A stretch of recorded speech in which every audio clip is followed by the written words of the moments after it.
انسان بھی ہے، جبریل بھی، ملک محمد ابلیس عامر بھی، صاحب سیمینار سے خطاب ہر فرما نقص رہے و ہیں۔ ناقص کی خاطر دل کے دروازے نہ کھو۔ معزز مہمانان گرامی، عظیم اساتذہ اور اس پروگرام کے ہوسٹ خواجہ راشد صاحب، مجھے اچھا لگتا ہے اور آپ کو بھی اچھا لگتا ہوگا، اور آپ کو بہت کم ایسے مواقع میسر ہوں گے کہ ایک ایسا انوائرمنٹ ہو، ایک ایسا لمحہ ہو کہ آپ کتابوں کے جھرمٹ میں بیٹھے ہوں اور علم کی بات ہو رہی ہو۔ تو اس خوبصورت وینیو کے انتخاب کرنے میں خواجہ راشد کا جمالیاتی ذوق یقیناً شامل ہے، تو میں ان کے لیے چاہوں گا کہ چھوٹا سا اطلاع ہو جائے۔ یہ دیکھیں، یہ ہمارے چاروں طرف ایک کتاب ہے اور ہم اس کتاب کے امین ہیں۔ ابھی خلیل صاحب بات کر رہے تھے مدینہ اسکول آف تھاٹ اصحاب صوفہ یونیورسٹی سے، وہ طالب علم تھے اور وہاں استاد تھے۔ وہ سفر آج دیکھیں صدیوں بعد آج اس جگہ پہ آپ پہنچے، آپ اساتذہ ٹھہرے، نبی کے جانشین ٹھہرے۔ اب میں آپ کو ایک بات بتاؤں کہ جو ڈفرینس ہوتا ہے کہ ایک مستری اور مزدور میں جو فرق ہے وہ سوچ کا فرق ہے۔ ایک مزدور ہے، ساری زندگی اینٹیں اٹھا کر دیتا ہے مستری کو کہ یہ لو سر، یہ لو سر، وہ دیوار بناتا جاتا ہے، وہ مزدور بوڑھا ہو جاتا ہے۔ شروع میں بھی اس کی سیلری تھوڑی تھی، آج بھی اگر ہم کہیں کہ مزدور کو 1000 روپے دے رہے ہیں، وہ مزدور کیوں مزدور رہا؟ جس دن اس نے سوچا یار یہ جو مستری ہے، یہ جو اینٹ لگا رہا ہے، اینٹ تو اس کو میں دے رہا ہوں، تو یہ میں بھی لگا سکتا ہوں، تو میں کوشش کروں۔ کہتا ہے استاد جی 2 اینٹیں میں لگا لوں۔ کہتا ہے بیٹا لگا لو۔ جب اس نے اینٹ لگائی، اس نے دھاگے کی لینتھ دی، اس نے شاول پکڑا، اس نے کہا یہ تو کوئی انجوائبل کام ہے، یہ تو میں بھی کر سکتا ہوں۔ تو اس سوچ کے لمحے جب اس نے سوچا، وہ مزدور سے مستری بن چکا ہوتا ہے، وہ اس کی level of earning upgrade ہو چکا ہوتا ہے۔ اب جو مستری ہے اس کے پاس ایک کنٹریکٹر آتا ہے، کہتا ہے مجھے ایک بلڈنگ بنا دو تو میں آپ کو کمیشن دوں گا۔ تو کہتا ہے ٹھیک ہے، یہ تو لگی بندی، ہمیں روزی مل گئی۔ کچھ دن بعد مستری سوچتا ہے یار کام تو میں کرتا ہوں، پیسہ یہ بڑا اچھا بنا لیتا ہے، تو کیا کنٹریکٹر میں بھی بن سکتا ہوں؟ تو جس لمحے اس نے سوچا وہ اپ گریڈ ہو چکا تھا، کنٹریکٹر سے پھر ٹاؤن پلانر اڑکان سے کہاں پہنچتا ہے۔ تو میرے کہنے کا مقصد یہ ہے، آپ سارے لوگ جو بیٹھے ہیں، by large majority of the people, آپ نے 2 صدیوں کا ملاپ دیکھا۔ 2000 سے پہلے، جس کو ہم 20ویں صدی کہتے ہیں، یہ چھوٹے بچے بیٹھے ہیں شاید انہوں نے نہ دیکھا ہو۔ 2000 سے بعد آج تک یہ 23 سال، اس کو ہم 21ویں صدی کہتے ہیں۔ جو 20,000 سے پہلے کے لوگ ہیں، ان سے اگر آپ کردار کی بات کریں تو وہ کردار ان کی ذات کا حصہ ہوا کرتا تھا۔ آج 20,000 سے 20,023 کے بچوں کی بات کریں تو وہ کہتے ہیں یہ آپ ہمیں کیا کہہ رہے ہیں؟ ان کی ذات کا حصہ بنانے کے لیے ہم سب سارے یہاں پریشان بیٹھے ہیں، سوچ رہے ہیں۔ فرق کہاں آیا کہ جو 2000 سے پہلے کا بچہ تھا، اس کا جو استاد تھا وہ خود ایک کردار تھا۔ آذان ہوئی، ماں نے دوپٹہ سر پہ اوڑھ لیا، that was the protocol of the آذان۔ تو کہا بیٹی سر پہ دوپٹہ اوڑھ لو، یہ پروٹوکول ہے، احترام ہے آذان کا۔ بیٹی نے نہیں اوڑھا، ماں نے کہنا نہیں چھوڑا، پھر کہا، پھر بچی نے وہ ویلیو پرماننٹ کر لی، اس نے دوپٹہ اوڑھ لیا۔ یہ میں آپ کو 2000 سے پہلے کی، جو ہماری بہنیں ہیں، جو ہماری مائیں ہیں، آذان ہوئی آٹومیٹکلی ان کی ہیبٹ کا حصہ بن گیا۔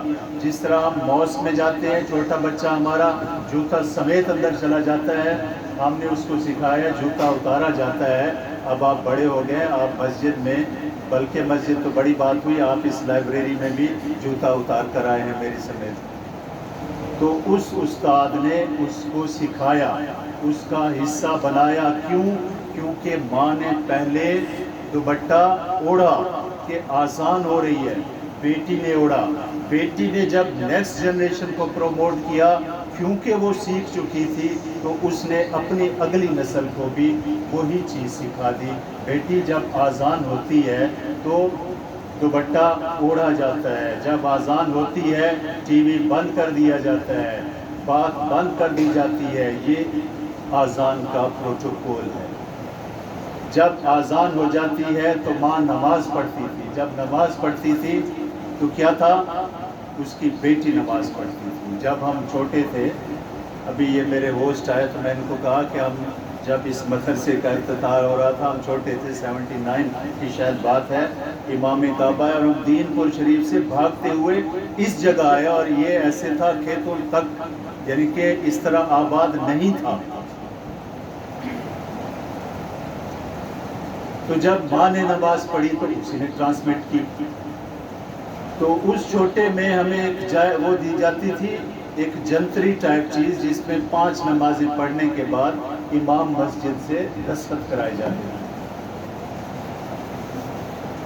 تو اگلے دن ٹیچر چیک کرتا تھا کہ کس نے نماز پڑھی, کس نے نماز نہیں پڑھی. ایک ویلیو میں آپ کو بتا دوں, جب آپ نے اس بچے کو وہ ہیبٹ سکھا دی, تو یہ ایک ایسی ہیبٹ تھی کہ اس نے اس کی زندگی کی بہت سی عادتوں کو درست کر دیا. اب یہ سارے ٹیچرز بیٹھے ہیں, یہ میری اپنی ونگ ہے. میں ان کو جب بھی خطاب کرتا ہوں, میں ان کو کہتا ہوں عظیم اساتذہ. عظیم کیوں؟ کیونکہ آپ عام لوگ نہیں ہیں. آپ میں اور ایک عام انسان میں فرق ہے. واپڈا والے نے نہیں سوچنا کہ میری بچے, یہ ابھی بدری صاحب کہہ رہے تھے سوشل میڈیا استعمال کرتے, اس نے نہیں سوچنا. نہ کسی جج نے سوچنا ہے, نہ پولیس والے نے سوچنا ہے. ان کا ٹاسک نہیں ہے, یا وہ سوچتے نہیں ہیں. آپ کا ٹاسک ہے. کیوں؟ کیونکہ آپ نبی کے جانشین ہیں. استاد یہاں سرکاری بھی بیٹھا ہے, پرائیویٹ اسکول کا ٹیچر بھی میں دیکھ رہا ہوں, اور مدرسوں کے اساتذہ بھی بیٹھے ہیں. اب ان کا ایک ملاپ بڑا ضروری تھا. وہ لارڈ میکالے 1835 میں آیا, اس نے انگریزی تعلیم کو پروموٹ کیا کہ دینی تعلیم اور اس کو انڈین کلچر کو میں تباہ کروں. تو سر سید 1875 میں ہمیں وہ کالج لے آیا, پھر دیوبند بن گیا. اب یہ دونوں ایسے تھے کہ وہ پینٹ پہننے والا وہ مدرسے کے بچے کو کافر کہتا, مدرسے والا کہتا ہے چونکہ اس نے پینٹ پہنی ہوئی ہے یہ لارڈ میکالے کا ساتھی ہے. دیٹ واز دا برج. وہ آج تک قائم ہے. ان سرکاری اسکولوں میں, ان انگریزی اسکولوں میں مسلمان بچے پڑھ رہے ہیں. وہاں بھی اسی طرح جس طرح ہمارے یہ مذہبی ٹیچرز بیٹھے ہیں, ان جیسے ٹیچرز کی ضرورت ہے, جو ان کو قرآن پڑھائیں, جو ان کو حدیث پڑھائیں, جو ان کو کردار پڑھائیں, جو ان کو تربیت پڑھائیں. اور اسی طرح ان مدرسوں میں بھی وہی پینٹ والا چاہیے, جو ان کو فزکس پڑھائے, جو ان کو کیمسٹری پڑھائے, جو دنیا کے راز پڑھائے. ایک بات یاد رکھیے, آج 2023 ہے. اپنی آسان نہیں ہوتا. اچھا یہ مکمل ہو جائے, میں آپ نہیں بات. یہ جو ٹیچرز بیٹھے ہیں, میں آپ کے بعد ٹیچرز ہیں, انکلوڈنگ ہمارے گورنمنٹ, پرائیویٹ اینڈ ریلیجیس. دیکھیے یہ جو بچہ ہمارے پاس ہے, ایک فرق رکھیے گا کہ یہ جو مسلم بچہ ہے نا, اس کا ٹائم بڑا قیمتی ہے. اس بچے میں اور ایک دوسرے بچے میں, جس کو ہم کہتے ہیں کہ جو مسلم نہیں ہے, اس کے ٹائم میں بڑا فرق ہے. ہمارے بچے نے اس ٹائم کو فضولیات میں خرچ نہیں کرنا, کیونکہ جتنا بھی عروج پا کر وہ یورپ جہاں بھی پہنچا, وہ اس بات پہ پریشان ہے کہ ہماری زندگی سے وہ اطمینان قلب کہاں نکل گیا، ہمارا مقصد حیات کیا تھا، ہم کیا کرنے آئے تھے، کیا کر چکے ہیں اور ہم نے کیا حاصل کیا۔ اب یہ بات ہم جانتے ہیں کہ یہ جو بچہ آج خانپور کا بچہ ہے، اب یہ خانپور کا بچہ نہیں ہے، یہ جو دنیا، یہ ایک گلوبلائزڈ شاعر ہے۔ آپ اس کو جتنا سٹرونگ بنائیں گے، یہ پوری دنیا میں آپ کا ایک میسج بنے گا، کردار کے حوالے سے، علم کے حوالے سے اور مہارت کے حوالے سے۔ اب کردار میں آپ کو یہ بتا دوں کہ آج کل کرکٹ کا ایک میچ ہو رہا ہے، Pakistan super league, Lahore stadium میں پاکستانی کھلاڑیوں نے کچرا، یہ بوتلیں، یہ چپس وغیرہ پھینکی۔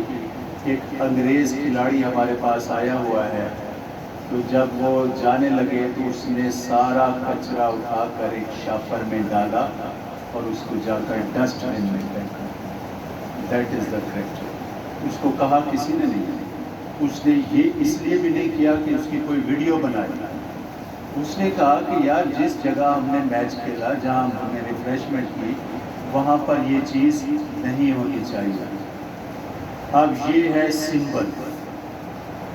اسکل یہ ہے کہ ہمارا ایک نوجوان امریکہ میں، یورپ میں، سعودی عرب میں کام کرتا ہے، انسکلڈ ہے، چھوٹی موٹی انگریزی، چھوٹی موٹی عربی، چھوٹا موٹا علم رکھتا ہے۔ مثال دے رہا ہوں، 1000 ریال کما لیتا ہے، اپنے گھر بیچتا ہے، وہ سارے پیسے جب آتے ہیں، آپ کو پتہ ہے 40 ارب ڈالر آپ کا وہ یوتھ ہے، نوجوان ہے، جو گھر چھوڑ کر باہر روزی کرتا ہے، واپس پاکستانیوں کو بیچتا ہے کہ میرے گھر کے بچے، میری ماں، میری بہنیں کھانا کھائیں۔ یہ 40 ارب ڈالر ہے، اور 1 ارب ڈالر کے لیے IMF آپ سے کیا کرے، یہ سوچ لیں آپ کا یوتھ کتنا اسٹرانگ ہے۔ اگر وہ بچہ سکلڈ ہو، 1000 ریال کی بجائے اگر آپ نے اس کو ٹیکنیکلی اسٹرانگ کر دیا، تو وہ ڈاکٹر کہلاتا ہے، وہ 10,000 ریال لیتا ہے، وہ انجینئر کہلاتا ہے، وہ 15,000 ریال کہلاتا ہے، وہ پائلٹ بنتا ہے، وہ 20,000 ریال لیتا ہے، وہ جنرل آپ کا شریف بنتا ہے اور وہ 2 لاکھ ریال لیتا ہے۔ یہ دیٹ از کالڈ اسکل۔ اب یہ جو بچہ یہاں بیٹھا ہے، اس نے اب یہاں نہیں بیٹھنا ہے، اس نے دنیا میں جانا ہے، وہاں پر اس نے رول کرنا ہے۔ ضروری نہیں کہ وہ جہاز پہ جائے، وہ اس موبائل سے بیٹھ کر پوری دنیا کو یہاں سے وہ ہینڈل کر سکتا ہے، اگر اس کی اسکل ہے۔ اور میں اب آپ کو بتا دوں دوسری بات، جو سب سے زیادہ ارننگ آپ کا یوتھ کر رہا ہے، نوجوان کر رہا ہے نا، وہ اس پہ کر رہا ہے، انفارمیشن ٹیکنالوجی پہ۔ بیٹھا یہاں پر ہے، امریکنز کمپنیوں کا، برٹش کمپنیوں کا آڈٹ کر رہا ہے، ان کا فینانس کر رہا ہے، اور وہ ڈالرز آ رہے ہیں، وہی 40 ارب ڈالر جو میں نے آپ کو بتایا کہ وہاں سے امپورٹ ہو رہا ہے، یہی ہے۔ اب اگر آپ اساتذہ محنت کریں، ہمت کریں، ایک صاحب کردار مسلمان بنا دیں، اور وہ اسکل والا بھی ہو، نالجیبل بھی ہو، جب وہ دنیا میں جائے گا تو وہ message Madina school of thought کا میسج ہوگا کہ یہ مسلمان ہے۔ یورپ میں یاد رکھیے کہ جو کنورژن آف ریلیجن ہے نا، سب سے زیادہ لوگ دنیا میں جو ریلیجن چھوڑ رہے ہیں نا، سب سے کم وہ مسلمان ہے۔ مر جاتا ہے، ریلیجن نہیں چھوڑتا، نماز چاہے نہ پڑھے، اعمال نہ بھی ہو، ریلیجن نہیں چھوڑے گا۔ اور جو سب سے زیادہ کسی مذہب میں لوگ آ رہے ہیں، وہ آپ کا اسلام ہے، لیکن آپ حیران ہوں گے کہ جو اسلام میں آ رہا ہے وہ ہمارے کردار کی وجہ سے نہیں آ رہا، وہ ان لائبریری کی، ماحول، کتابوں کی ریسرچ کی وجہ سے آ رہا ہے۔ وہ بالآخر اس نتیجے پہ جا پہنچتا ہے کہ مجھے اسی مقام پہ ہی جانا ہے۔ ہم تو بائی برتھ ہو گئے نا، میرے والد مسلمان تھے، میں بھی مسلمان، آپ بھی اسی طرح ہو گئے. ہم نے نہ کوئی تحقیق کی، نہ کوئی بات کی، نہ ہم نے کسی عالم کے ساتھ بحث کی، نہ ان سے کوئی مسئلہ پوچھا. جہاں ہم کھڑے ہیں ہم وہیں کھڑے رہے. تو اس نظام تعلیم سے جو مجھے ایک شکوہ ہوتا ہے، 75 سال گزر گئے، ہم اس ملک کو ایک یکساں نصاب تعلیم ہی نہ دے سکے. ساتھ ساتھ ہم من حیث القوم، من حیث الاساتذہ مجرم ہیں کہ ہم اس قوم کو ایک نصاب تعلیم نہیں دے سکتے. اور من حیث القوم، من حیث الاساتذہ ہم اس بات پہ بھی مجرم ہیں کہ ہم اپنے بچے کو انسانیت کا درس بھی نہ دے سکتے. وہ اپنے ارد گرد بسنے والے انسانوں کو، ہندو تو کہتا ہے انسان نہیں مانتا، عیسائی تو کہتا ہے انسان نہیں مانتا، شیعہ سنی دیوبندی اہل حدیث تو کہتا ہے انسان نہیں مانتا. جب وہ ان کو انسان ماننا شروع کر دے گا تو یہ دیکھیں، یہ جو کٹ ہے نا، یہ انسانوں کا کٹ ہے. یہاں میں دیکھ رہا ہوں یہ چاروں جو میں نے آپ کو مینشن کیے ہیں، چاروں لوگ بیٹھے ہیں. یہ خواجہ راشد کا کردار ہے، اس نے سب کو یہاں لا کر بٹھا دیا ہے. تو یہ کوشش جب استاد کرے گا، یاد رکھیے گا تبدیلی آئے گی. اور اگر استاد نے کردار ادا نہ کیا، وہ مدنی صاحب بالکل صحیح فرما رہے تھے، خلیل صاحب بالکل صحیح فرما رہے تھے، آج ہمارا استاد خاموش ہو گیا. وہ کہتے جی میں اپنے 4 پیریڈ پڑھاؤں گا، مجھے پیسے دو، میں جا رہا ہوں، میں نے ٹیوشن پڑھانی ہے. میں رات کو گھروں میں جا کر، مہنگائی اتنی ہو گئی ہے کیا میں کردار یہ کرتا رہوں؟ کچھ نہ کرے. میں کہتا ہوں آپ ایک عملی نمونہ بن جائیں. 45 منٹ کا پیریڈ ہے، 5 منٹ ایک اچھی بات کر دیں، وہ بچہ اتنا پک کرتا ہے، وہ بچہ بڑا معصوم ہوتا ہے. ان بچوں کو اس ہمدردی کا تصور دے دیجیے. کہتے ہیں آپ کی بات کر رہا ہوں، ایک جوتے کی دکان پہ ایک بچہ باہر بیٹھا تھا، تو ایک فیملی آئی، انہوں نے جوتا خریدا اپنے بچوں کے لیے. تو باہر دیکھا تو بچہ غریب تھا، تو اس کے دل میں رحم آ گیا، اللہ نے رحم ڈالا.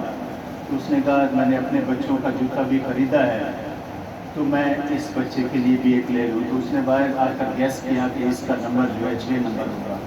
اندر گیا اور 6 نمبر کا جوتا لیا، اس کی پیمنٹ کی، جوتے کا پیک لے کر اس بچے کے پاس آیا اور کہا بیٹا یہ لو آپ کا گفٹ ہے. تو بچہ اپنی مستی میں بیٹھا تھا، تو اس نے اوپر دیکھ کر مسکرایا، گفٹ وصول کیا. تو کہتا ہے تھینک یو ویری مچ سر. دوسرے لمحے کہتا ہے آپ اللہ میاں ہو. تو وہ بندہ کہتا ہے کہ میں نا کانپ گیا. تو کہتا ہے نہیں میں تو اللہ میاں نہیں ہوں. کہتے ہیں اچھا، رات میں نے اللہ میاں سے دعا کی تھی، اللہ میاں میرے پاس جوتا نہیں ہے، مجھے جوتا چاہیے اور کل میں آپ سے لوں گا. تو میں سمجھا اللہ میاں آپ آ گئے ہو. اچھا آپ اللہ میاں کے دوست ہو؟ پھر وہ کہتا ہے میرے تو لفظ ہی ختم ہو گیا کہ اللہ میاں کا دوست. کہتے ہیں نہیں میں تو اللہ میاں کا دوست نہیں ہوں. کہتے ہیں اچھا تو آپ جو بھی ہے اللہ میاں کو کہنا تھینک یو ویری مچ، آپ کا شکریہ.